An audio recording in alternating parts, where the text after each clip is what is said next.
Good morning, everyone. This is the news for Monday, June 9th. Several protests broke out Sunday afternoon outside a federal building in Los Angeles amid anti-ICE demonstrations. Correspondent Michael Monks was on the scene and says demonstrators threw water bottles at National Guardsmen who retaliated with tear gas. I got a little tear gassy, definitely burning in the eyes, choking a little bit, but I think it cleared up pretty fast. We were back over in a media huddle, all of us just temporarily blinded and choking.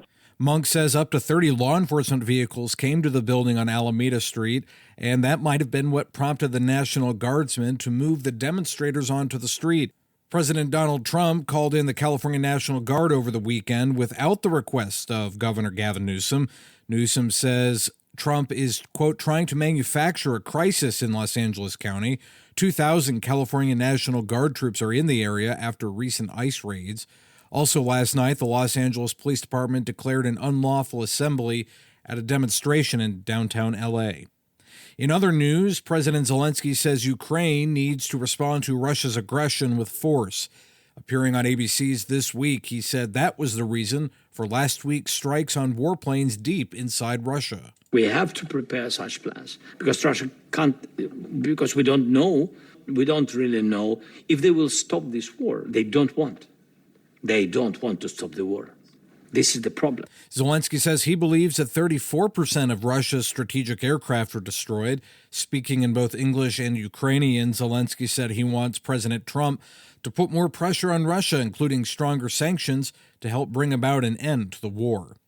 The number of measles cases in the U.S. is nearing a 30-year high. The Centers for Disease Control and Prevention said Friday there are now over 1,100 confirmed cases of measles across 33 states. The rate of measles cases is on track to exceed the 1,200-plus cases seen in 2019. Federal health officials say 95% of this year's confirmed cases are in people who are unvaccinated or whose vaccination status is unknown. Last year, there were only 258 cases.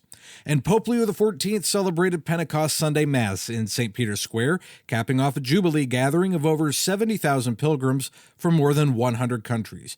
The event honored the new church movements and communities. In his homily, the Pope called on Christians to welcome the Holy Spirit, who, quote, opens borders, breaks down walls, and dispels hatred. He urged the faithful to be instruments of peace and unity, rejecting prejudice and division. Quoting past popes, the Holy Father prayed for global reconciliation and encouraged all to bring Christ's hope to the world. I'm Matthew Handley. Now back to Morning Offering.